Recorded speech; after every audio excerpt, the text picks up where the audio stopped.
All right, back courtside at Pioneer Arena here on the Domino's Post-Game Report. Adam Cavalier alongside Carson-Newman head men's basketball coach Chuck Benson. And Chuck, for a second straight game, probably an outing where you're pleased with the defensive effort, but offensively, we're shooting night of the season, lowest point production of the season. Tusculum has the second best scoring defense in the league.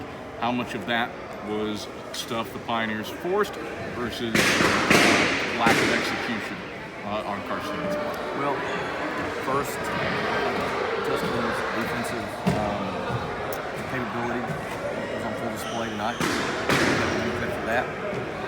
I thought because of the way they run their defenses and sort of disguise what they do defensively, it makes it hard to effectively execute some things. I think you saw as I did, we got a bunch of shots inside 15 at the rim, and we got some shots that against anybody's defense you would want to get. I don't know what the number is, but how many layups did we, and guys getting them that are capable of making them. How many, so is that something that we can control? Yeah, I mean, guys don't tend to miss those shots, but we've got to have a bit more focus, a bit more, a bit more confidence in those situations. But generally speaking, I thought you said if you tell me we come up here and hold them to 62 points and 37 points at the line, I'm feeling pretty good about that for sure. But we really had problems putting the ball in the basket. And some guys that have been really, really good for us in terms of scoring punch just had one of those, had some of those nights that you had. How do you address that, work through that when the one that sticks out to me, E.J. Bush got the ball in the right block, not to call him out, but wide open look at the 10, a 2-foot bunny, and he missed it strong. How do you help guys work through that? Well, you just got to remind them that they've shown more of an ability to make shots than not make shots. It's funny, he was 80% from the free throw line.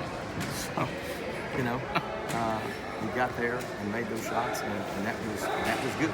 And he's worked very hard to become a more efficient free throw shooter. So I'm really proud of him for that. He spent a lot of time in that. Just trying to remind him that you have a job to do, and that's to when you get those shots to make them. You've proven you can make them, and get the next opponent, go in there with confidence and stick them in. He just played a lot of basketball, and he's had a very successful, almost 3 years college career now. So he's not someone forgotten how to make shots. I mean, the guy's scored over 1,000 points in his career and wouldn't need more to score. So I think tonight was more of a bridge in terms of his typical football making. You look at this contest, it took you more than 9 minutes to make your first basket of the game. And that could have been absolutely disastrous. But yet your defense was playing good enough that you were able to come back and tie the game at halftime. What did you see out of your team, the resiliency to rally, not just them, but also they're late to get within 5 down the stretch? I mean, it was going both ways. We were struggling to make shots, but so were they,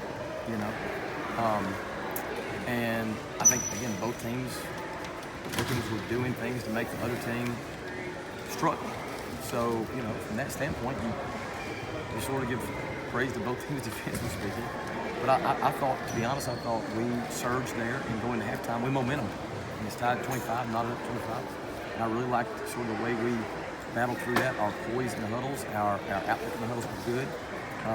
We went to halftime feeling very, very much determined to come out and do the job the second half. And unfortunately, we came up short. It is getting late in the season. And I can say that I don't sense that our guys have thrown the towel. I don't know what they'll do. Maybe you're not watching this game, but I saw two teams that really, really battled. To me, this was like a 70s era, 80s era, Big Ten, Purdue, Indiana, just bloodletting. A 15-round heavyweight bout where you got two just gargantuans laying on each other, sweating on each other, just throwing body blows. This was sort of, it was sort of a gross, old school kind of game. And they won, but neither team did it in a very level fashion. Dylan Smith goes off for 17 points for Tusculum in the second half, finishes with 22. What did he do? Really the only player that was efficient offensively, consistent. He got hot there making some tough twos. He shot a number of the shots from 8 to 17 feet off the dribble. And multiple times that we either had a rear-view contest or we had a big in front of him. He's a college player, man. He's a senior. He's been in a lot of battles, a lot of wars. And of course, this is a rivalry game. I mean, we beat them earlier this year in Holt. And those guys definitely didn't want to let a sweep occur today. And him as a senior, I know he did not want that to happen. So you got to give him credit for really, really responding and carrying a burden for his team. He scored a third of their points, over a third of their points. So you got to give him credit for that. Chuck, pleasure as always. We'll talk to you Saturday at Queens. Right, thanks, That's Carson-Newman head men's basketball coach Chuck Benson. Quickly.